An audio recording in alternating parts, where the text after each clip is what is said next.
Friends, I was once giving a sermon in a church,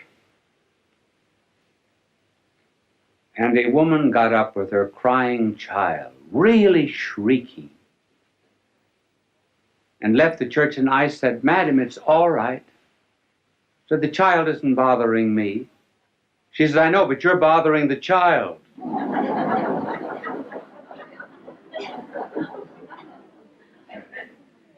And I was giving a talk in Canada once on a Sunday,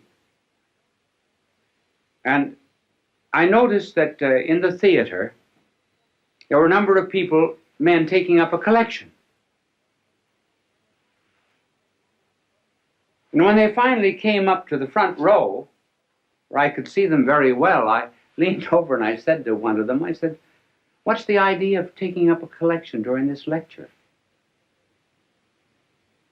He said, "To get better speakers for next year."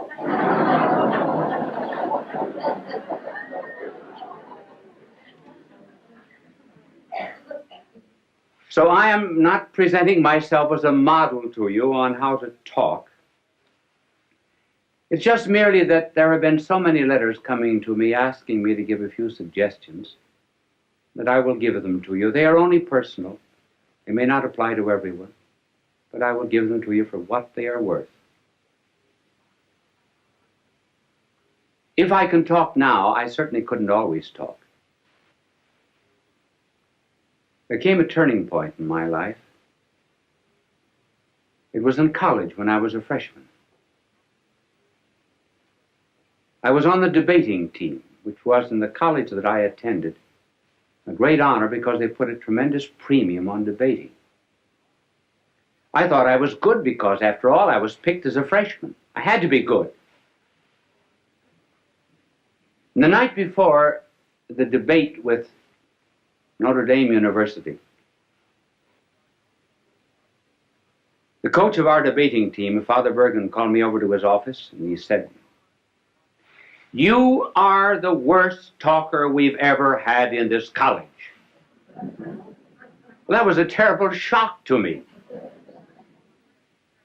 I said, "Well, if I'm so terrible, why did you pick me on the team?" He said, "Because you can think, not because you can talk." But he said, "You're going to learn to talk before you leave this room. Take a paragraph out of that speech, any paragraph you like."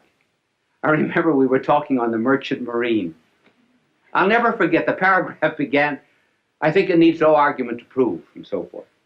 So he said, "Stand up there against the wall," which I did. Now he said, "Go over that paragraph." At the end of it, he said, "Do you see your mistake?" I said, "No." "Go over it again." Went over it 1 hour, 2 hours, 2 hours and a half. I was dead. So was he. And every 2 or 3 minutes, when I finished it, he would say, "Do you see your mistake?" I said, "No." But being naturally quick, after 2 hours and a half, I saw it. He said, "Do you see your mistake?" I said, "Yes, I think I do. I'm not natural." He said, "That's right. That's all." And he dismissed me. You notice how often speakers, as soon as they get up on a platform, or ministers or priests in the pulpit, everything changes, their voice changes, their attitudes, their poses. I think many prayers that we say we're not talking to God. We're talking to an audience, particularly prayers at banquets and inaugurations and so forth.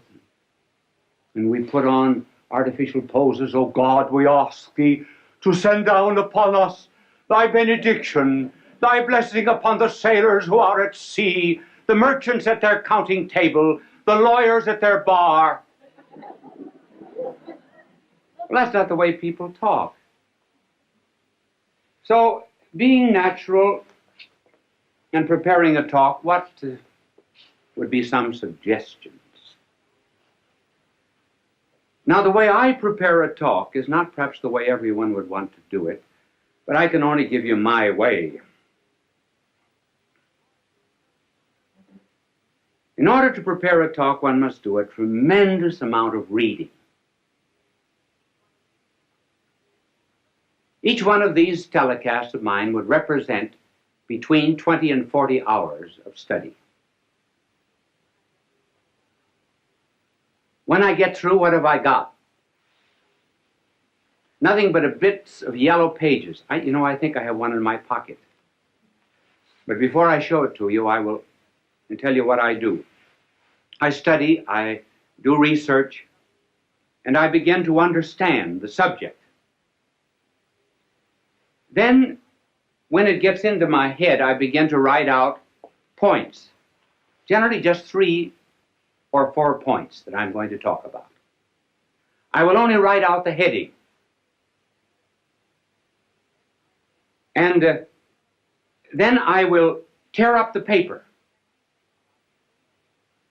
and then rethink what I was saying, so that when I prepare a telecast, there must be 20, 30 to maybe 100 pages that are torn up. And then the closer I get to the end, the smaller the pages are. This is this telecast.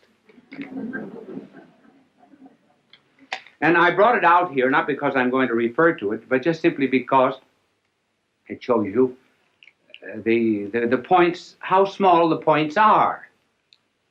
And by doing a tremendous amount of study, the mind creates an atmosphere for the talk. There is much more air round about us than ever gets into the lung. There's more food at the table than ever gets into our stomach. There are more things to see in nature than ever comes into the eye. And so when one rises to give a talk, one should have an atmosphere, a certain ambient knowledge round about that one can pull in this idea or that, as it were, from the air while you're talking. So that instead of writing out the speech, word for word beforehand, and then memorizing it like this, one thinks it from the head out. That's the reason you tear up the paper, so you don't have any information. You have to think it. Then you write down the ideas again. Well, by the time you get up to talk, you've already given the speech 10 or 15 times.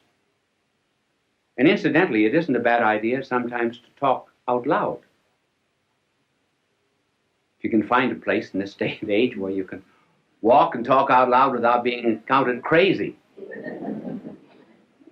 How often, for example, students are asked to explain something. They think they know the lesson. When they get up, it's not there.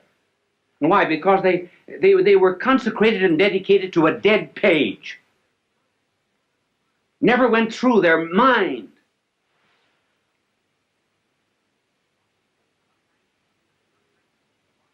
Sometimes teachers are just textbooks wired for sound.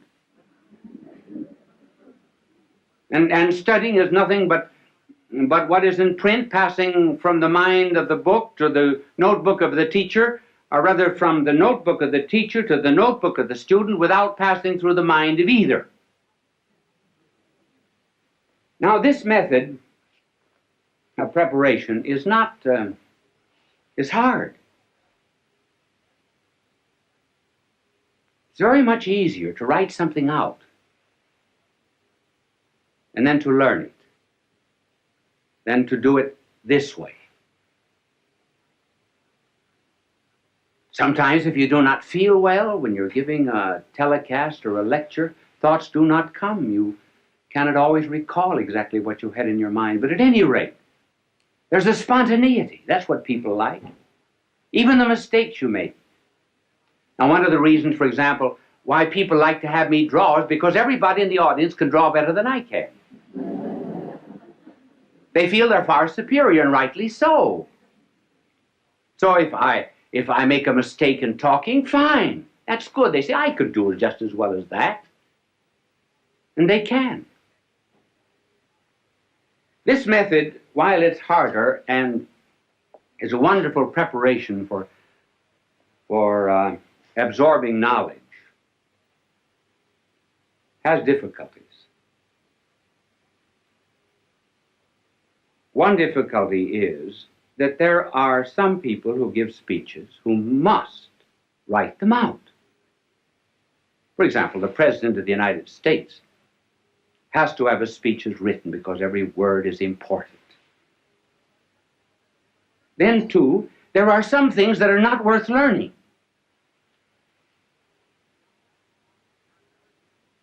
John Barrymore, for example, would commit all the lines of Shakespeare by heart. But when he played in comedies and cheap movies and so forth, he absolutely refused to learn anything. He wanted helps outside. Now that's why people on television have to have aids that are outside. I do not use any kind of aid on the outside. If I read anything, I have it written out. Now there are two main props that are used in television. And the first prop is what is called an idiot card. An idiot card is something that is written out so that you'll not forget it. Now just suppose I were teaching you mathematics. Now I would be reading off this idiot card. And I would say to this vast television audience, 2 plus 2 equals 4. 2 plus 1 equals 3. 3 plus 3 equals 6. See, I don't forget it that way. Wonderful, isn't it?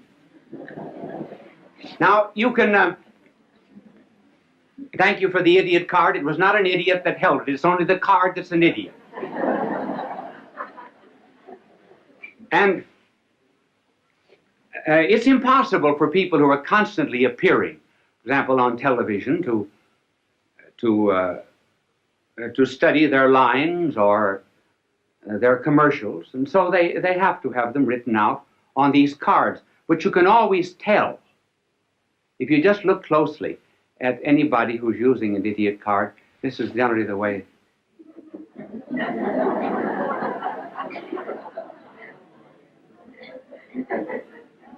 So do not be hard on them. If I were saying something that was not worth committing to study, I certainly would use one too.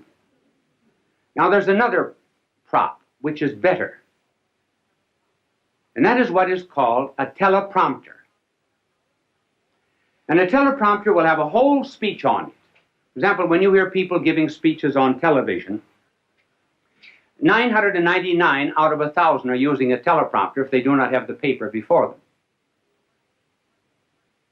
Many of the commercials which you hear are written on teleprompters. And a teleprompter rolls. Now, I was watching a television show once where the teleprompter got caught. And that's kind of hard. Now, for example, if I were using a teleprompter and I didn't know my lines, now this is exactly what I would have written out. My name is Bishop Fulton J.Sheen. My address is 366 Fifth Avenue, New York. See, then I don't forget. Now, this is the teleprompter. These are some of the aids that are used in television, and television simply could not exist without them. And they are helpful, too, simply because one is apt to forget. Many times, you're standing before a television camera, momentarily I can't think of the next point. Well, I'll throw in a story or something till it comes back to me. You don't know it, but I do. I don't get too embarrassed. I don't get flustered because I can't remember it. I remember, I was giving a talk once in Ireland at the Eucharistic Congress. I've forgotten when it was, a long time ago. If there was ever a time in my life I wanted to do well, it was then. And I was reciting a poem that I know just as well as I know the Our Father. It was a poem written by an Irishman, Joseph Mary Plunkett. And the poem was, I see his blood upon the rose, and in the stars, the glory of his eyes. His body gleams amid eternal snows, his tears fall from the skies. I see his face in every flower. The thunder and the singing of the birds are but his voice. And carven by his power, rocks are his written words. And I forgot the next line. Now, the reason I forgot was because I had said something before that the audience seemed to have taken politically. I didn't want it to have political significance. So while I was reciting this poem, I was giving myself an intellectual spanking. And I spanked myself so hard that when I got to the 9th line of this poem, I forgot. And I said to the audience, I forgot. Well, a tremendous crowd there, tens of thousands of jaws dropped in disappointment. And when an Irish jaw drops, it collapses. So I had to get myself out of the difficulty. There came to me then a line of Patrick Henry. Not the one that you know. Oh, Patrick Henry also said something else. He said, when you're in difficulty in an oration, throw yourself into the middle of a sentence and trust to God Almighty to get you to the other end. And so I began. I didn't know what I was going to say, but I started. I said, I'm glad I forgot. So I didn't know how I was going to continue, so I started again. If I had ever wished to have forgotten anything, so I thought I'd give myself another jump on the springing board. If I had ever prayed to have forgotten anything, I should have prayed to have forgotten these lines of Joseph Mary Plunkett. I think there's beautiful symbolism in their forgetfulness. And that symbolism is that standing on the anvil of Ireland's soil, one should be able to hammer and forge out the sparks of his own poetry and not be dependent upon a magnanimous soul like Joseph Mary Plunkett.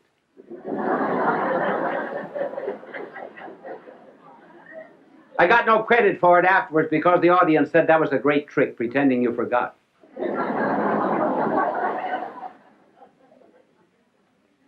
It is always well to be prepared for such unexpected moments when you do forget. And even better still, when you're at a banquet and called upon to give a talk.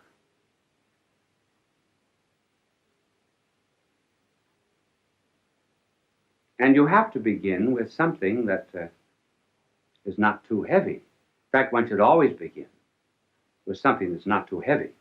For example, you just simply cannot begin a speech by saying, ladies and gentlemen, accipitor frontalis, the convoluted convolutions, the metaphorical abicliarum pelviarum. That's a little too serious.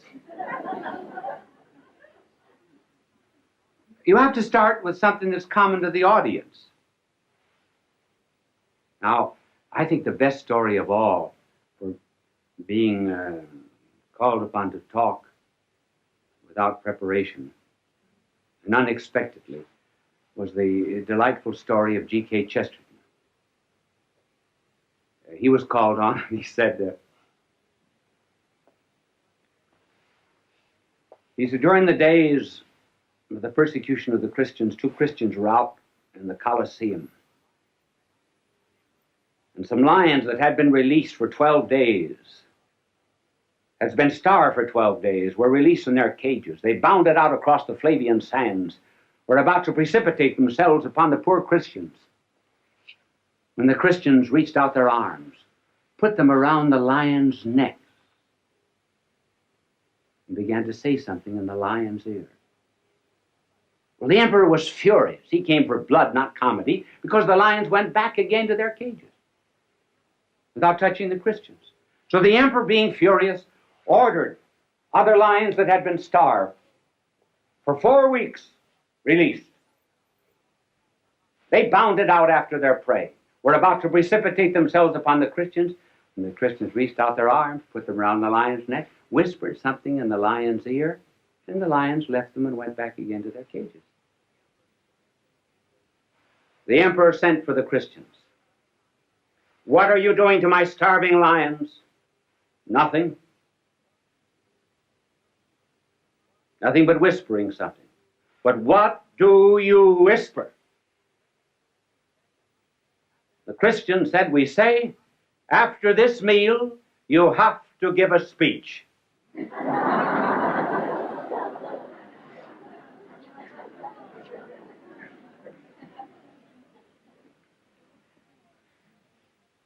So a preparation is the most important part of the talk. And then as regards delivery, what is important is sincerity, meaning what you say. Children are the best judges of anything that's heard on television. I do not mean dramas where there's an artificial emotional interest created, but children who may not understand what is being said. They know whether the speaker is sincere or not. Incidentally, that's a good word, sincere.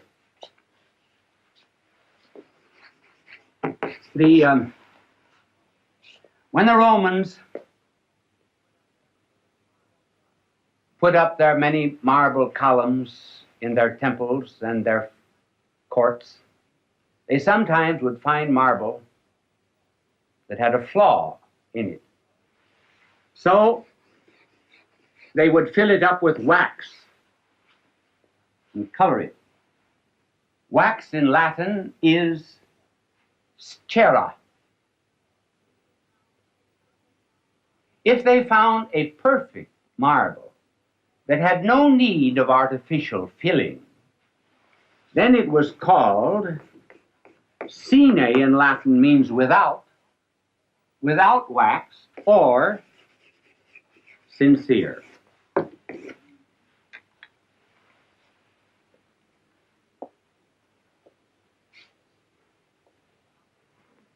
This is about the only suggestion that I would give for delivery. One just simply feels what's in his heart, that's all. Out of the abundance of the heart, the mouth speaketh. And one must not be too long. It's always better to have an audience say, I wished he talked longer, than to have them say, he had 3 good chances to quit.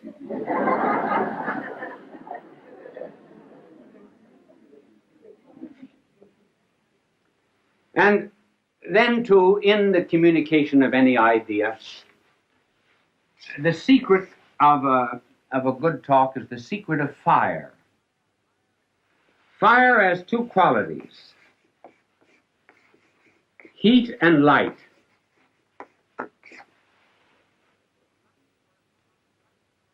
The light corresponds to the truth. The heat corresponds to the zeal, to the passion, to the fire.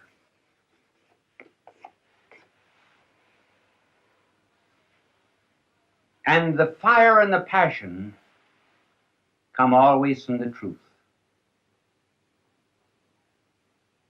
When one is on fire with anything and really believes in it, all the words come out naturally. And above all things else, the making of an orator, too, is really on his knees. Because the power to make an audience feel what you're saying does not come just from these fires.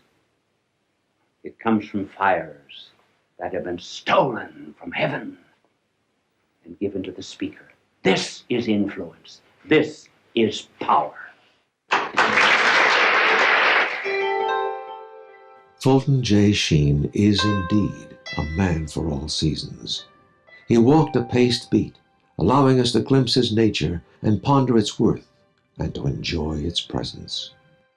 Bishop Sheen authored over 90 books. He broadcast countless radio and television programs and ministered in many parts of the world to people of every belief. As he said many times, it is not a unity of religion we plead for, but a unity of religious people. We may not be able to meet in the same pew, but we can meet on our knees. The bishop wrote 94 books, recorded countless radio shows, and appeared on hundreds of network and syndicated television programs.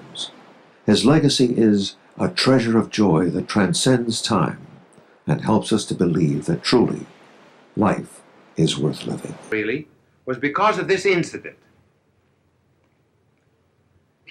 This particular day, I was too busy to go to dinner, so in the afternoon I went into a grocery store to buy some graham crackers. And in the back of the store was the mother with her 4-year-old son. He just pulled a bottle off the shelf, a bottle of vinegar, and broken the bottle, and the pieces were on the floor along with the vinegar. The mother was saying to him repeatedly, "Pick up those pieces." And the more she insisted on it, the more he refused. And she would have loved to have cracked him, but she didn't want to look too cruel before the customers. And the father was there, and of course he was busy. And that gave him the very happy air of neutrality. He didn't have to interfere.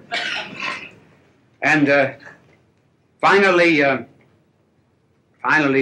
mother was intense with rage. You could see what the father was saying. He was saying the kid's just exactly like her folks. And you know very well what she was saying, stubborn like the old man.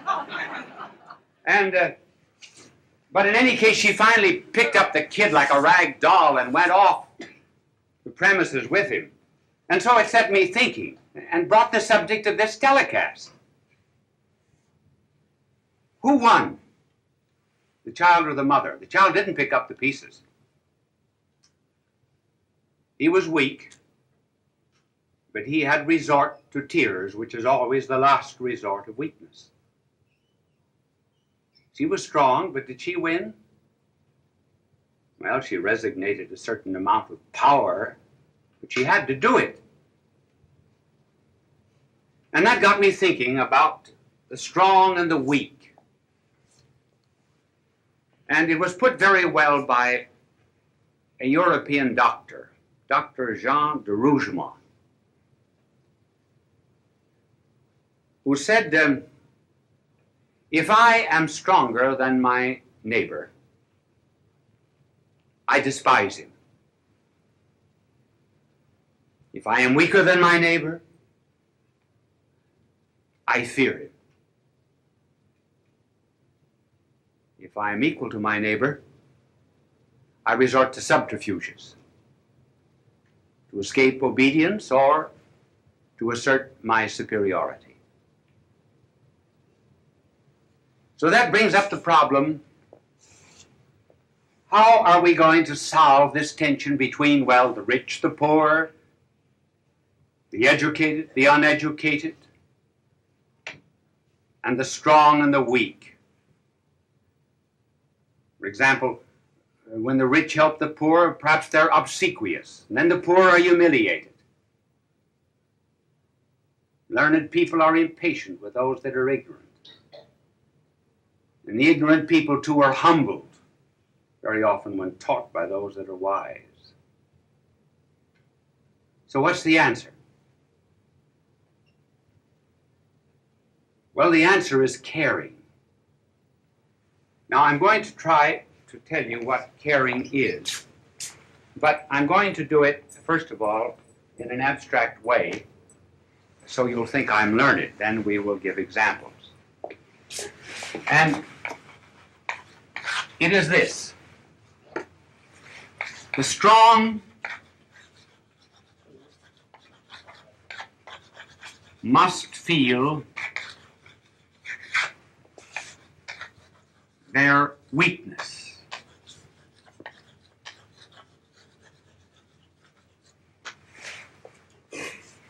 Strong must feel their weakness. The rich must feel their poverty. The wise must feel their ignorance. How can this be done? Well, let the strong begin to examine themselves and find out how weak they are, first of all. You think you're real strong? Strong-minded, strong-willed? Did you keep the last New Year's resolution? Do you keep on a diet? I know a woman who went into a gymnasium and the instructor said you have to chin yourself 20 times a day. She said, which chin?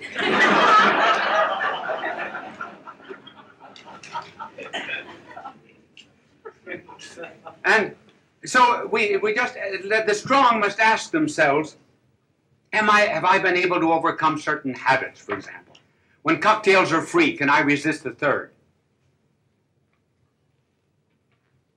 If I smoke, would I ever give up a package of cigarettes a week, say, for the poor? And then as regards the rich. You know, the angel just cleaning my backboard, I noticed his halo was on crooked tonight. And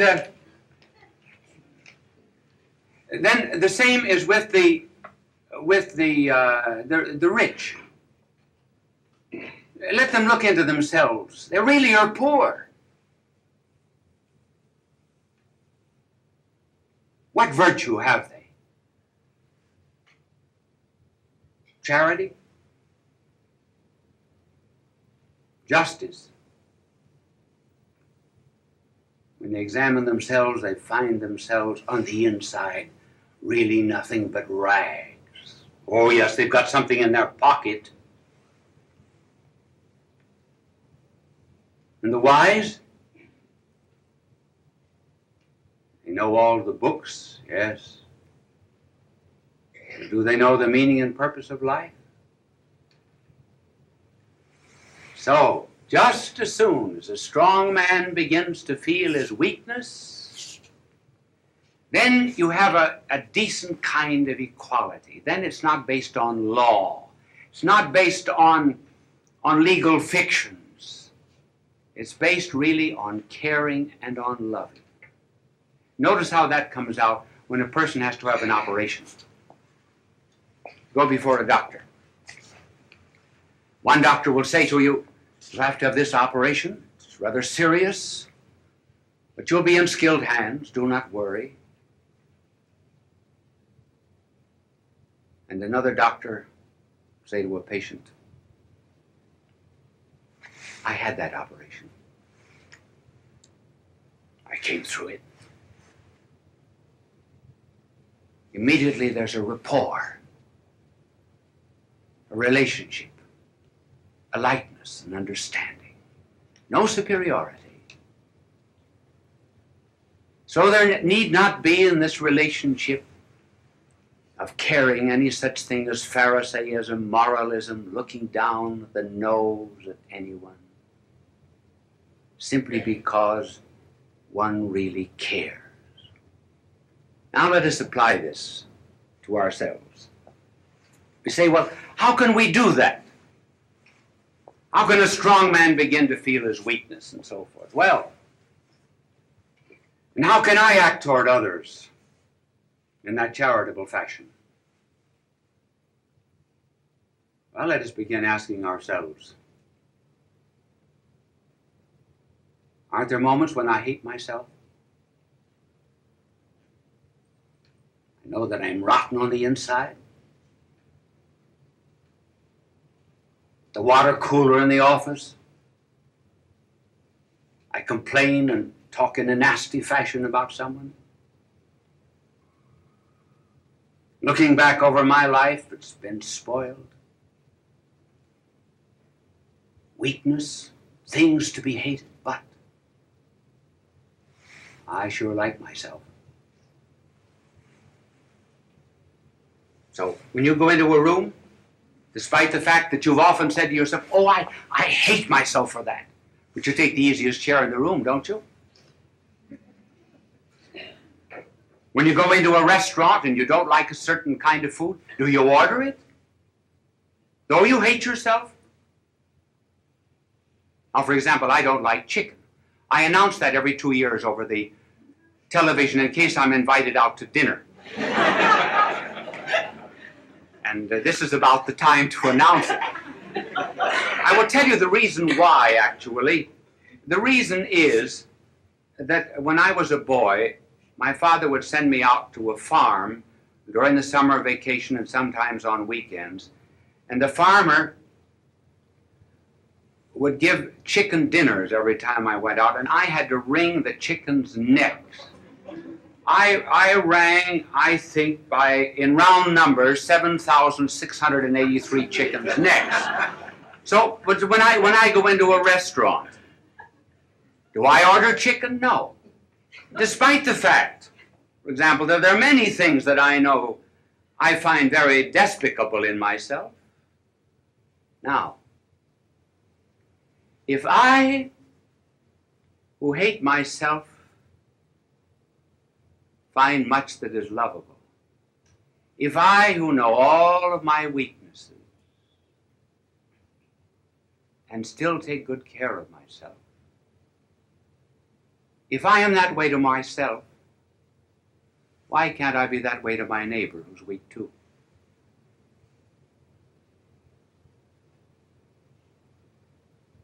If I have money and he does not have any, and I know on the inside how poverty-stricken I am as regards goodness, why can't I be good to him and he's poor?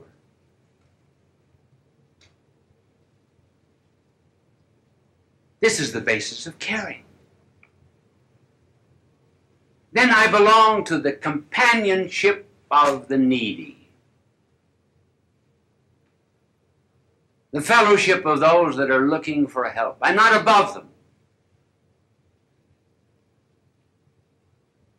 I am one with them. Did you ever ask yourself why our blessed Lord should have said, love your neighbor as yourself?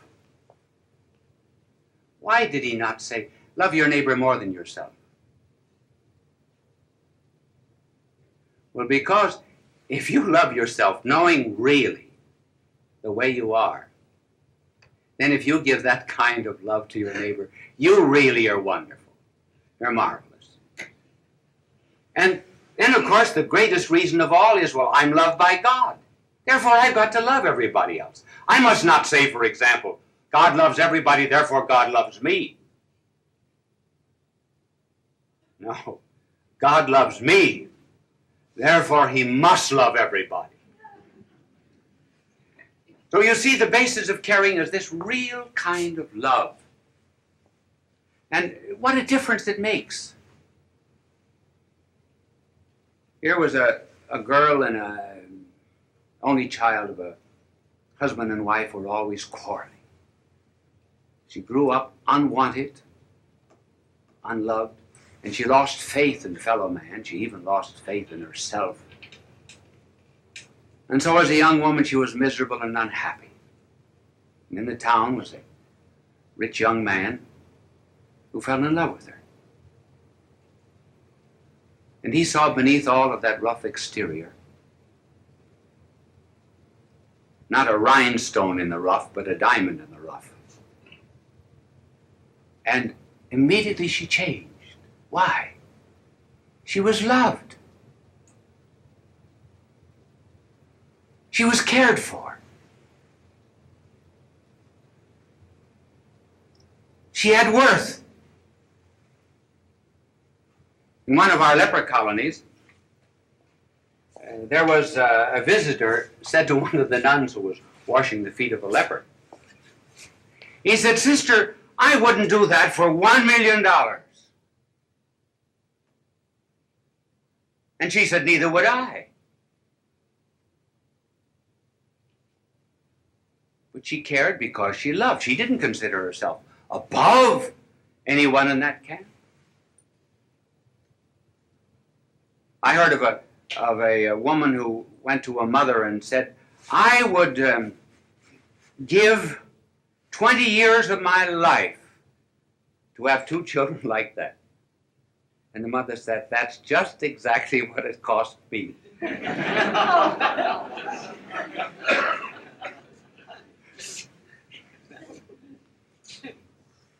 So the inspiration, therefore, is love. And I wonder if in this day and age why it is popular to say that God is dead. They say it's a question of semantics. I think it's a question of optics, not semantics. Not a question of words, it's a question rather of what we see. It is not God that is dead. It is love that is dead. Love.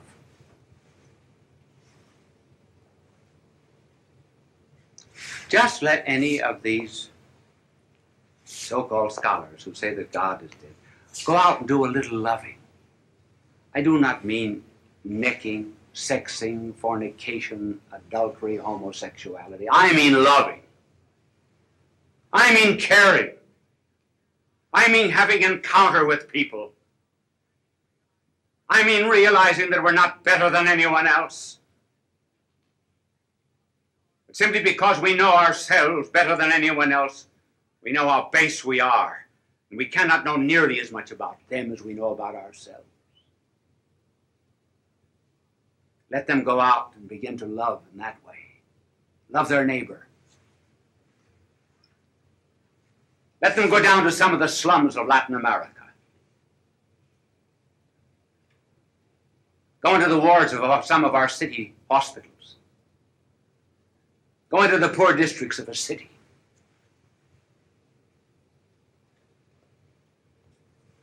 Let them begin to care for people.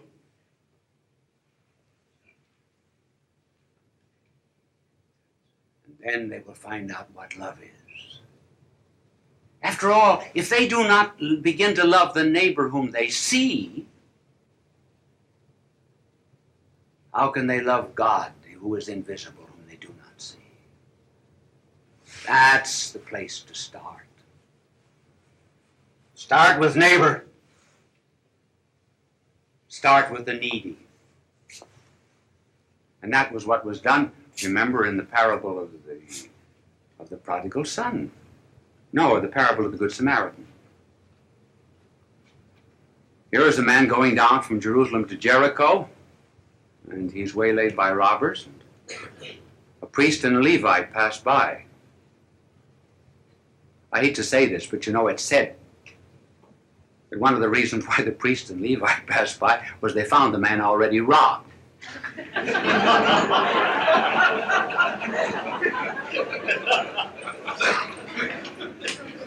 Well, in any case, they passed him by. And here comes this man who did not belong to that race, to that people. And he put him upon his beast and brought him to an inn and cared for him. And then said, I will come back in a few days and pay the expenses over and above what was needed.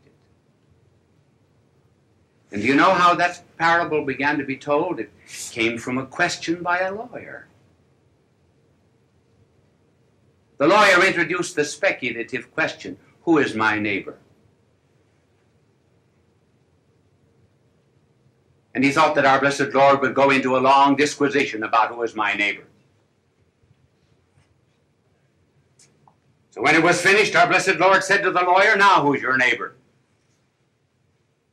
Well, we said, I suppose the one who rendered the help. So the question is not really, who is my neighbor? The question is, to whom am I a neighbor? And I'm a neighbor to everybody in the world if I love. So it's not law, it's not a question of rights. It's just a question of loving. And that was brought home to me last week. I said to my angel, I said, Angel, how did you get your wings? Well, he said, I am not going to tell you how I got my wings, but I will tell you how a bird got its wings. And this is what my angel said. He said, God gave birds plumage and song, but no wings. And on either side of each bird, he put a burden, cross, a care. And he said, love these burdens, cares, love them. And the birds did love them. And they loved them not through commandment, they loved them with all their heart. They pressed these cares more and more to their heart. And finally, the burdens became wings. And that's how the birds learned to fly. And the angel said, so that's how I got my wings. I learned to care.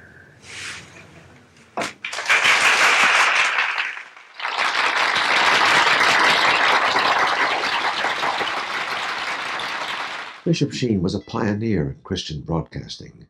He produced thousands of radio shows and appeared on countless television programs. When he received television's Emmy Award, Bishop Sheen said, "Thank God for a good season." My angel said to me after this telecast, he said, you know, you could have done really much better than that. I thought that you would treat care with far more attention than you actually did. But he said, it's all right. He said, I still care for you. Bye now, and God love you.